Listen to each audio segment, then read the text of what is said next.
আপনার কলিজার টুকরা মেয়ে যাকে ঘিরে আপনার সমস্ত স্বপ্ন, আপনার সেই মেয়েকে আপনার কোল থেকে ছিনিয়ে নিয়ে বিকৃত মস্তিষ্কধারী কিছু হায়নার দল যদি তার উপরে ঝাঁপিয়ে পড়ে, কেমন মনে হবে আপনার কাছে? আমি লজ্জিত হয়ে যাই যখন আমি ভাবি আমি তো ওই সমাজের একজন যুবক, যেই সমাজের পবিত্র শিক্ষাঙ্গনে আমার বোনের ইজ্জত নষ্ট করে সেঞ্চুরি উদযাপন করে। আমি যখন ভাবি আমি তো সেই সমাজের একজন যুবক, যেই সমাজের চলন্ত বাসে আমার বোনকে দর্শন করে হত্যা করে।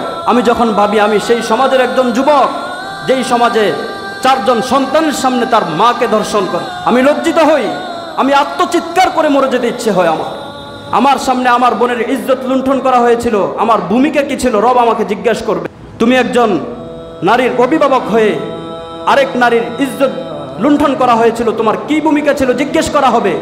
আমরা এখানে বসে কথাগুলো বলছি, শুধু এমনি এমনি বলছি না, আমরা আমাদের রব্বে আরশে আজিমের সামনে জবাবদিহিতার কাঠগড়ায় যেন বলতে পারি আমি আমার জায়গা থেকে প্রতিবাদ করেছি, এটা যেন বলতে পারি, এজন্য বলছি। কারো প্রতি ঘৃণার হিংসা নয়। আলহামদুলিল্লাহ ওয়া কাফা ওয়া সালামুন আলা ইবাদিহিল্লাযীনা ইসতাফা।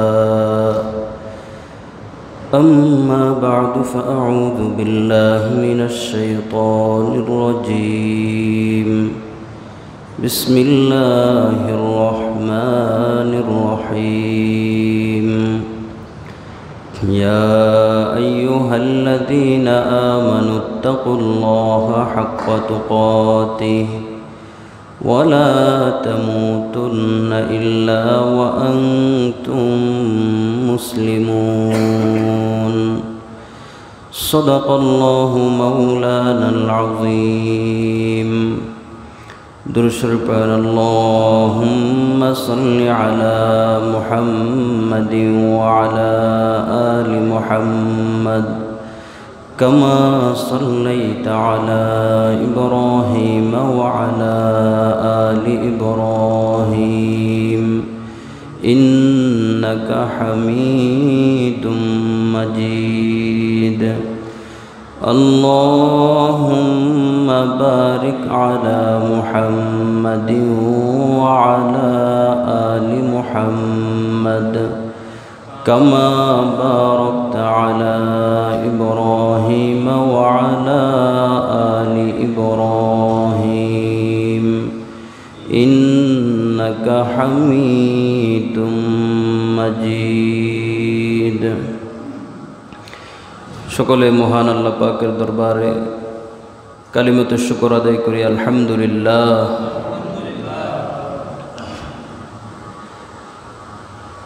আল্লাহ পাকের অশেষ মেহেরবানি, সুস্থতা আল্লাহ পাকের পক্ষ থেকে অনেক বড় নিয়ামত। আল্লাহ পাক মৃত্যু পর্যন্ত আমাদের সকলকে এই নিয়ামত যাতে জারি রাখেন সেই তৌফিক দান করেন। মহান আল্লাহ পাক রব্বুল আলামিন মানুষকে সৃষ্টি করেছেন। মানুষ জন্মগত এক ধরনের মানুষ হয়ে জন্মে, আর প্রাণীকুল হাইওয়ান জানোয়ার যারা আছে এরা জানোয়ার হয়েই জন্মে। মানুষ গুণগত মানুষ হয়ে পৃথিবীতে আসে না। সমস্ত হাইওয়ান জানোয়ারগুলো হাইওয়ান জানোয়ার হয়েই দুনিয়াতে আসে। মানুষকে মানুষ হতে হয়, গুণ অর্জন করতে হয়, গুণ অর্জন করে মানুষকে মানুষ হতে হয়। প্রাণীগুলো জন্মের পরে তাকে কোনো কিছু শিখিয়ে দিতে হয় না। তার খাবার দাবার থেকে নিয়ে জীবনযাত্রার যত ব্যবস্থাপনা সব আল্লাহ পাক জন্মের মধ্য দিয়েই তাকে শিখিয়ে দেন। সে এসেই ভোগ করতে থাকে। আর মানুষকে গুণ অর্জন করে মানুষ হতে হয়। আজকে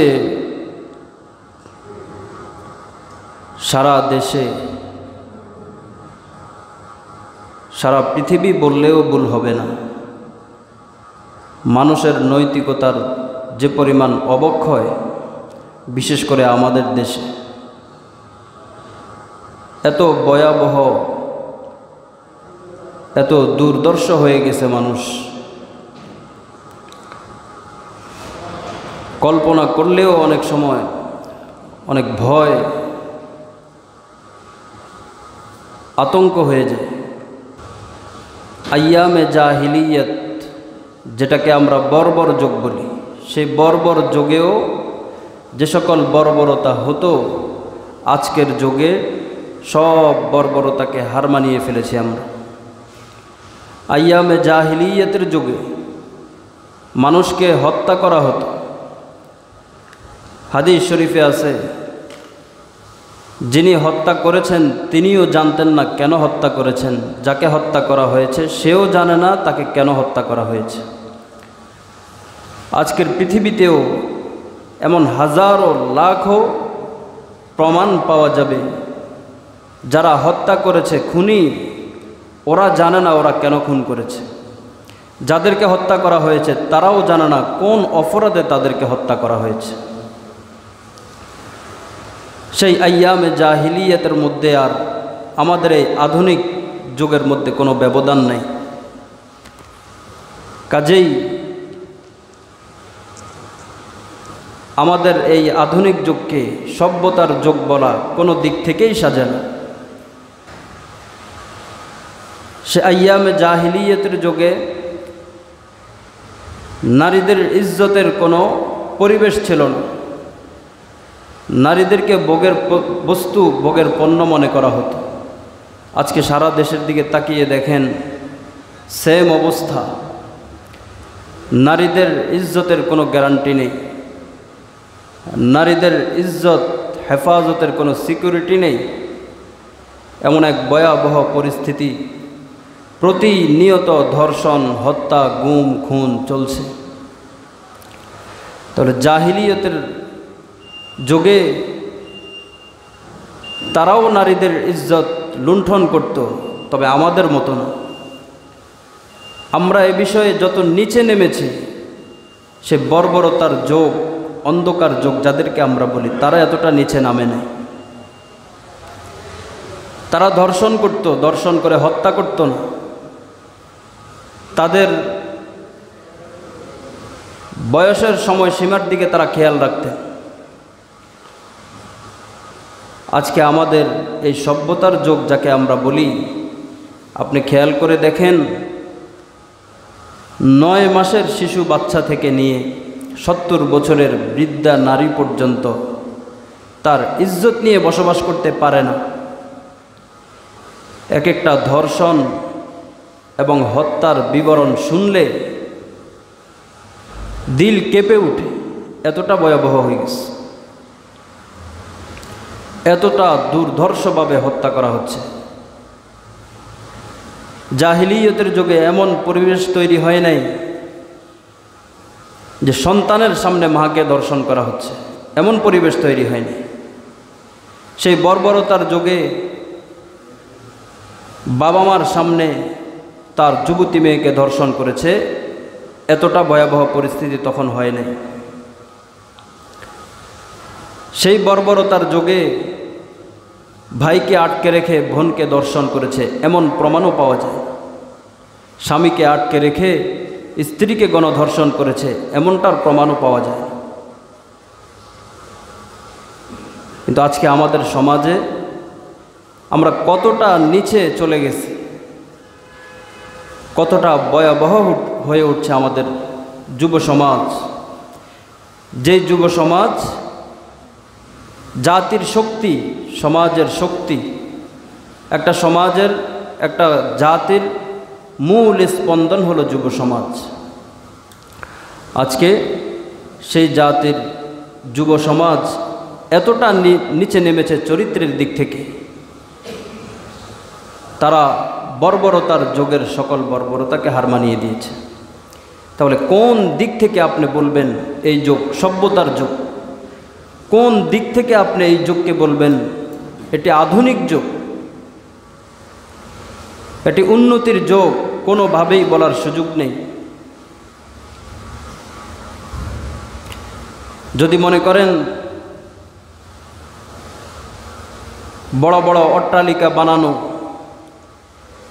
লাল নীল বাতির ঝলকানি, এগুলোকে উন্নতি বলেন।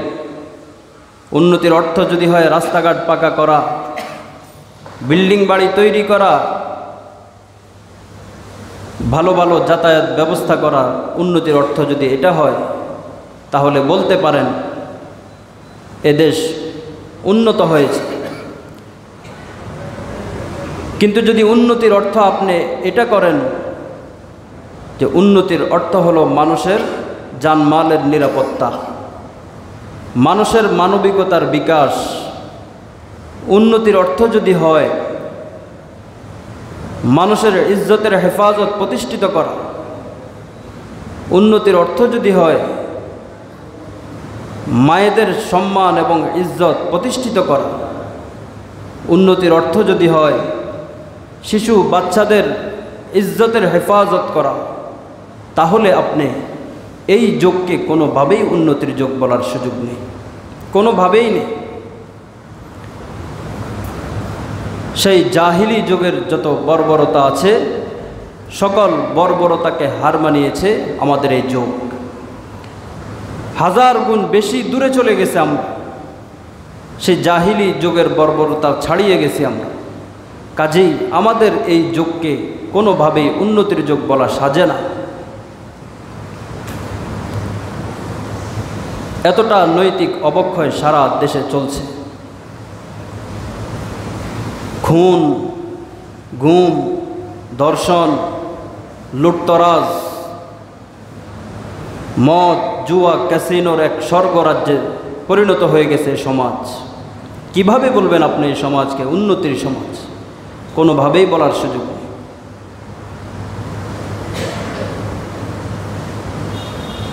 আল্লাহ,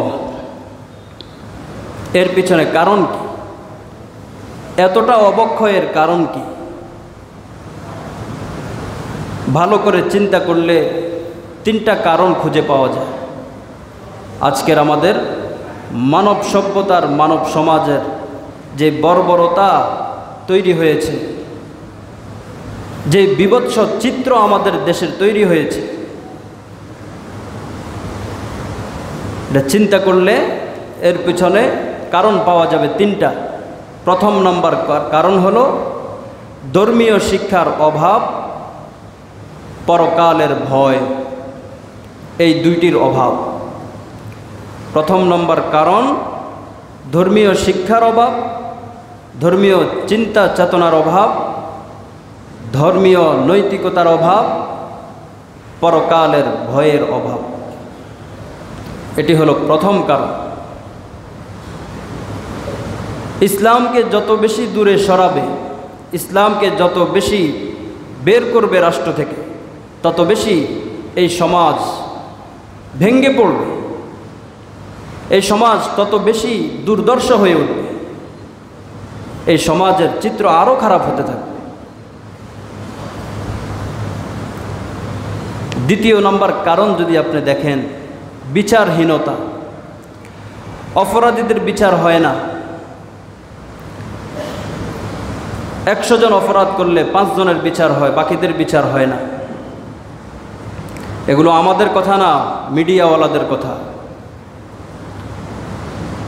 100 জন অপরাধীর মধ্যে 5 জনের বিচার হয় না।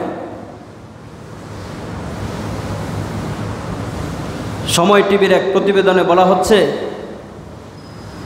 প্রতি 100 জন অপরাধীর মধ্যে, ধর্ষণকারীর মধ্যে 3 জনের বিচার হয়, 3% বিচার হয়।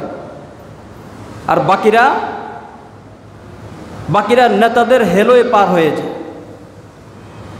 প্রভাবশালীদের প্রভাবে বাকিরা ভিন্ন দরজা দিয়ে পার হয়ে যায়।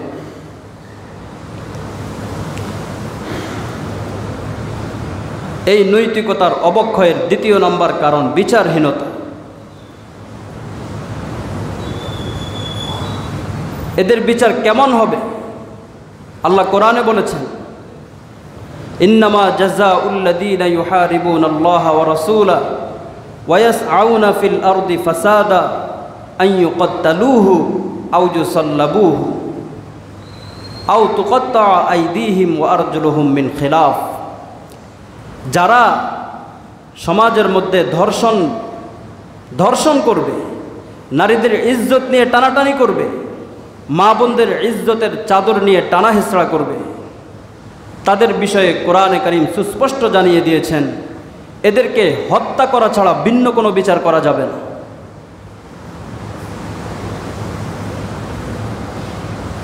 দ্বিতীয় নম্বর বিচার করতে হবে তাদের হাত পাগুলো কেটে দিতে হবে। তৃতীয় নম্বর বিচার হলো এদেরকে শুলিতে চড়িয়ে হত্যা করতে হবে। নেই আমাদের দেশে এ ধরনের বিচার। আমরা ইসলামকে খুব বেশি দেখতে পারি না, ইসলামকে আমরা নিতে চাই না, কিন্তু যখন দেয়ালে পিঠ ঠেকে যায় তখন আমরা ভাবি ইসলামের কথা। বিচারটা কেমন করতে হবে? ওয়ালিয়াশহাদা আযাবাহুমা তাইফাতুম মিনাল মুমিনিন। বিচার গোপনে গোপনে করলে হবে না, প্রকাশ্য অপরাধের বিচার প্রকাশ্যে করতে হবে। জাতির সামনে করতে হবে,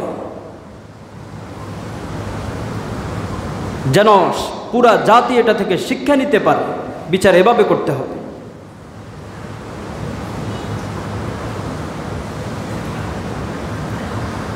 বিচার ব্যবস্থা এতটাই আমাদের এ বিষয়ে দুর্বল, যার কারণে প্রতিনিয়ত অপরাধ বাড়ছে, অপরাধ কমার কোনো পরিবেশ তৈরি হচ্ছে না। এ কথাগুলো অনেকের কাছে খারাপ লাগে যে আপনি হুজুর মানুষ, মিম্বরে বসে আল্লাহ বিল্লাহ কথা বলবেন, এগুলো বলেন কেন? কে বলবে এগুলো কে বলবে? আর কতটা বিধ্বস্ত হলে এ সমাজ, আর কতটা নৈতিক অবক্ষয় হলে এ সমাজের বিবেক নড়বে?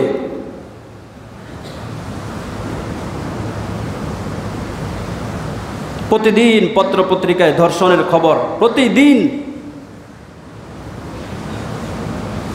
একটু ভাবেন, যাদের কষ্ট লাগে এগুলো শুনলে তারা একটু ভাবেন যে আপনার মেয়ে, কলিজার টুকরা মেয়ে, যাকে ঘিরে আপনার সমস্ত স্বপ্ন, আপনার সেই মেয়েকে আপনার কোল থেকে ছিনিয়ে নিয়ে বিকৃত মস্তিষ্কধারী কিছু হায়েনার দল যদি তার উপরে ঝাঁপিয়ে পড়ে, কেমন মনে হবে আপনার কাছে? তখন কতটা শান্তি পাবেন আপনি? তখন যারা ধর্ষণের শিকার হচ্ছে নিরপরাধভাবে, তারা কারা? তারা আমার মেয়ে, আপনার মেয়ে, তারা আমার আপনার বোন, তারা আমার আপনার মা। তাদের ইজ্জত নিয়ে এতটা হোলি খেলা হচ্ছে, এখনো আমাদের বিবেক নড়ে না, এখনো আমাদের বিবেক জাগ্রত হয় না। একটু ভাবেন,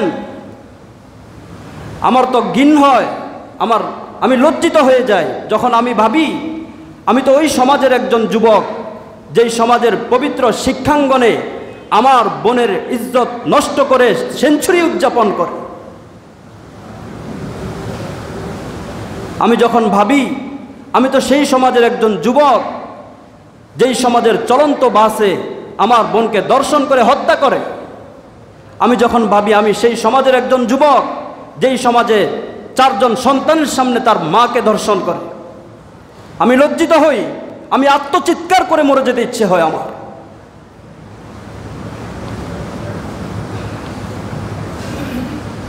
আর কতটা বিভৎস চিত্র আমাদের সামনে আসলে আমরা জাগ্রত হব, আর কত মায়ের ইজ্জত গেলে বিচার ব্যবস্থা সবল হবে। খোদার কসম করে বলি, যতদিন পর্যন্ত কোরআনের আইন বাস্তবায়ন না করবেন, হবে না, কিছুই হবে না। 3 নম্বর কারণ হলো এই সমাজের প্রভাবশালীদের প্রভাব। আমি বলতেছিলাম আমাদের এই সমাজের অবক্ষয়, এতটা নৈতিক অবক্ষয় কেন?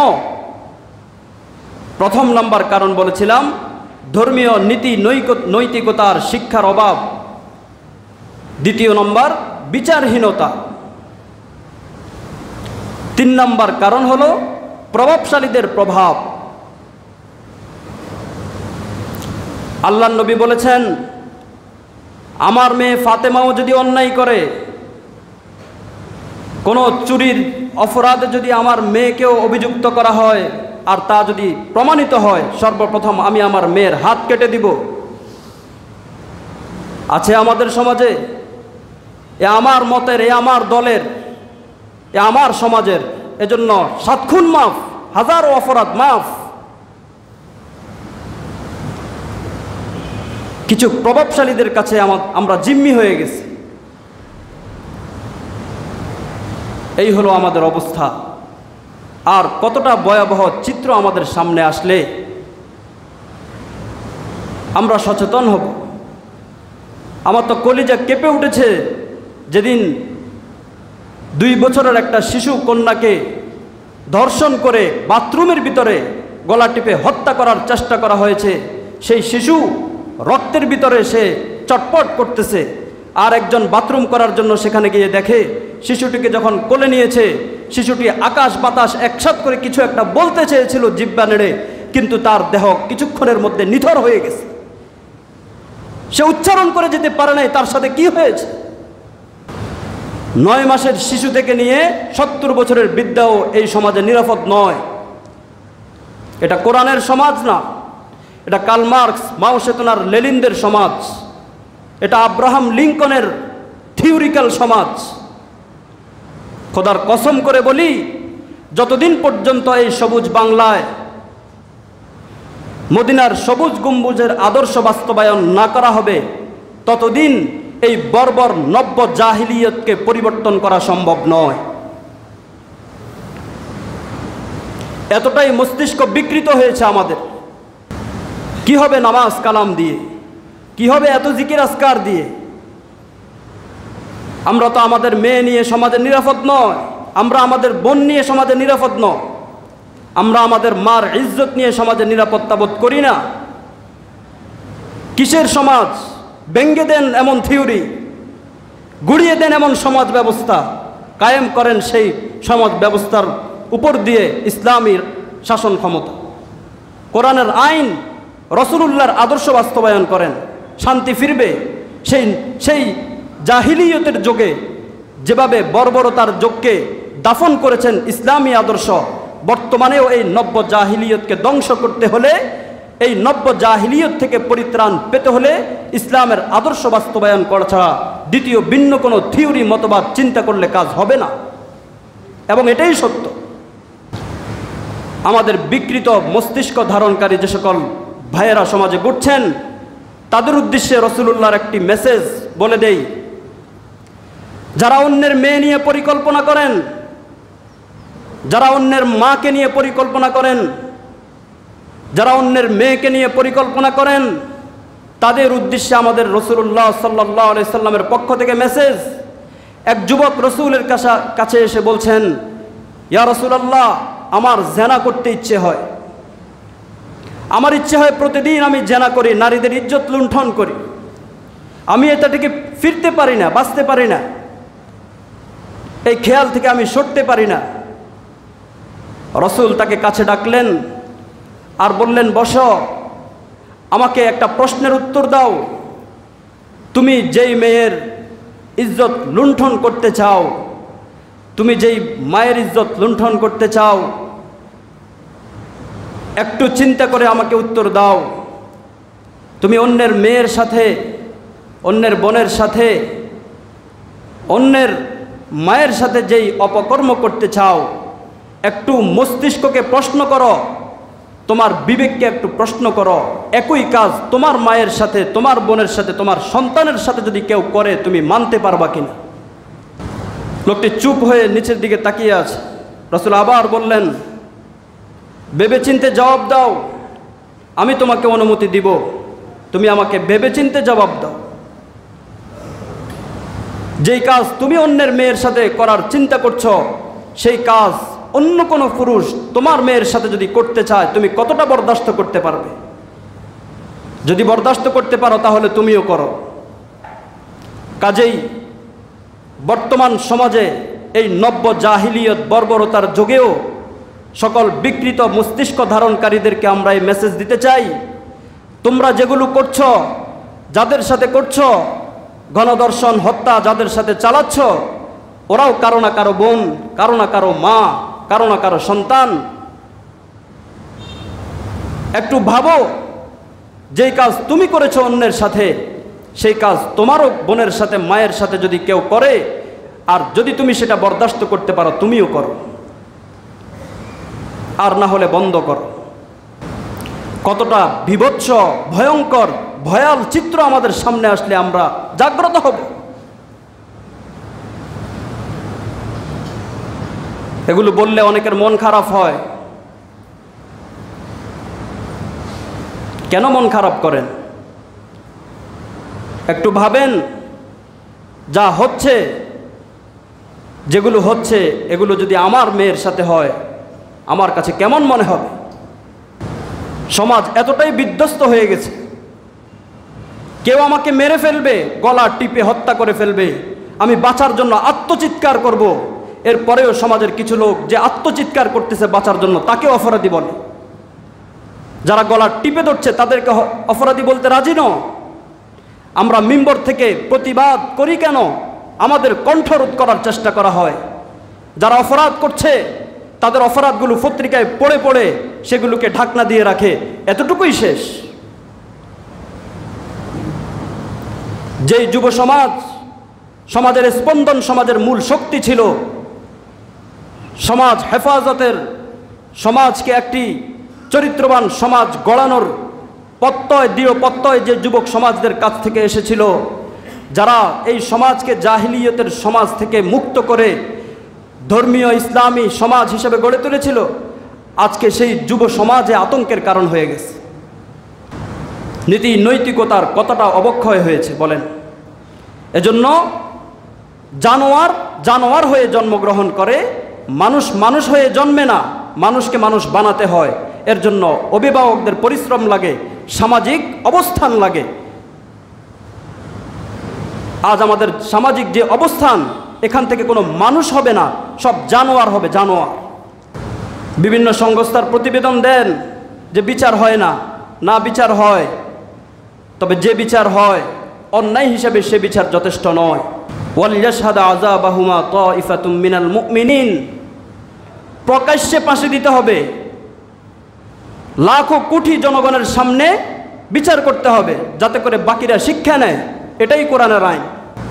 রাসূলুল্লাহর সময়ে একজন যুবক জিনা করেছিল। একজন মহিলা মসজিদে আসতেছিল নামাজ পড়ার জন্য, এক যুবক তার উপরে হামলে পড়েছে। যুবতীর চিৎকারে সমাজের লোকেরা এসে তাকে রক্ষা করেছে। ধর্ষককে রাসূলের কাছে নিয়ে গেছেন। এরপরে ধর্ষণকারী তার বিবেক জাগ্রত হলো, সে তওবা করতে শুরু করলো। এতটা বড় তওবা করেছেন, এতটা ওজনী তওবা ছিল তার। রাসূল বলেন, এই যুবকের তাওবা যদি পুরা মদিনা শরীফের সমস্ত গুনাহগারদের মধ্যে বন্টন করে দেওয়া হয়, সবার গুনাহ মাফ হয়ে যাবে। এরপরে রাসূল কি নির্দেশ দিয়েছেন? তাকে নিয়ে যাও, পাথর মেরে হত্যা করো। এই এক জেনার বিচারের কারণে পুরা মদিনাতে 1000 বছরের জন্য জেনা বন্ধ হয়ে গেছে। আজও আমাদের একই বক্তব্য, একই কথা। যদি এদেশকে বর্তমান নব্য বর্বরতার যুগ থেকে, সময় থেকে, অবস্থান থেকে, চিত্র থেকে মুক্তি দিতে হয়, মদিনাওয়ালার সবুজ গম্বুজের আদর্শ বাস্তবায়ন করেন, এছাড়া ভিন্ন কোনো থিওরি চিন্তা করবেন না। আমরা মদিনাওয়ালার আদর্শ দেখি নাই এখনো, আপনারাও দেখেন নাই। দেখেছেন কার্ল মার্কস, লেনিনদের আদর্শ, আব্রাহাম লিঙ্কনের প্রতিষ্ঠিত থিওরি দেখেছেন। শান্তি আসে নাই, শান্তি আমরা দেখি নাই। ভিন্ন কিছু বাস্তবায়ন করে দেখেন, কোরআন বাস্তবায়ন করে দেখেন, শান্তি কেমন হয় অনুভব করবেন। আমরা শঙ্কিত আমাদের নিরাপত্তা নিয়ে, আমরা শঙ্কিত আমাদের নারীদের ইজ্জত হেফাজত নিয়ে। সব জায়গায় সচেতনতা গড়ে তুলতে হবে। অন্যায়ের বিরুদ্ধে প্রতিবাদ প্রতিরোধ গড়ে তুলতে হবে, অন্যায়কারীদের বিরুদ্ধে অবস্থান নিতে হবে। অত্যন্ত আফসোসের সাথে বলতে হয়, প্রকাশ্য দিবালোকের ন্যায় সুস্পষ্ট খুনি এবং সুস্পষ্ট ধর্ষণকারীদের পক্ষেও আমাদের দেশে লোক পাওয়া যায়। এতটা বিকৃত মস্তিষ্কের অধিকারী আমরা হয়ে গেছি। এজন্য মেরে ভাইও, কারোর সাথে আমাদের কোনো বিরোধ নাই।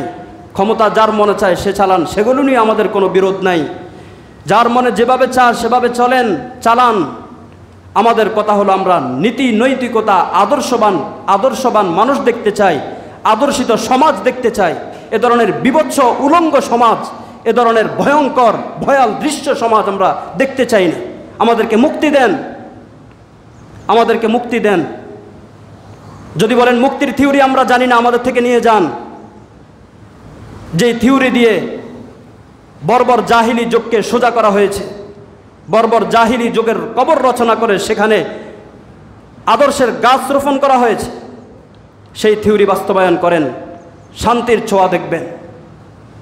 আর কোরআনকে যত বেশি দূরে সরাবেন, তত বেশি বিধ্বস্ততার দিকে যাবেন, ভালো আর হবে না।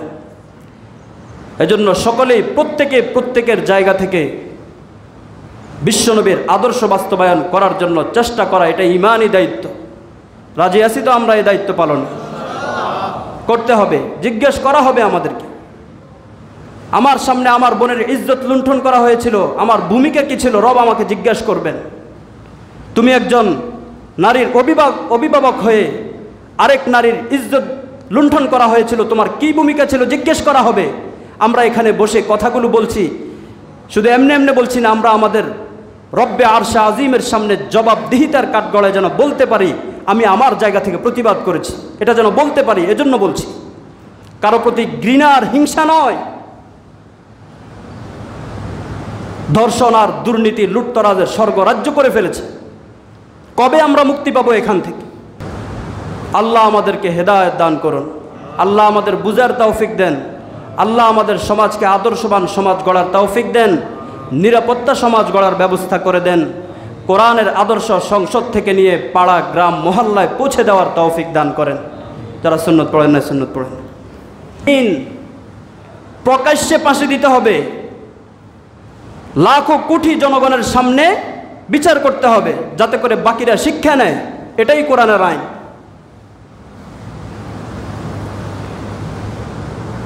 রাসূলুল্লাহর সময়ে একজন যুবক জিনা করেছিল। একজন মহিলা মসজিদে আসতেছিল নামাজ পড়ার জন্য, এক যুবক তার উপরে হামলে পড়েছে। হক্কানি আলেমদের পরামর্শে পরিচালিত তাজকিয়া টিভি।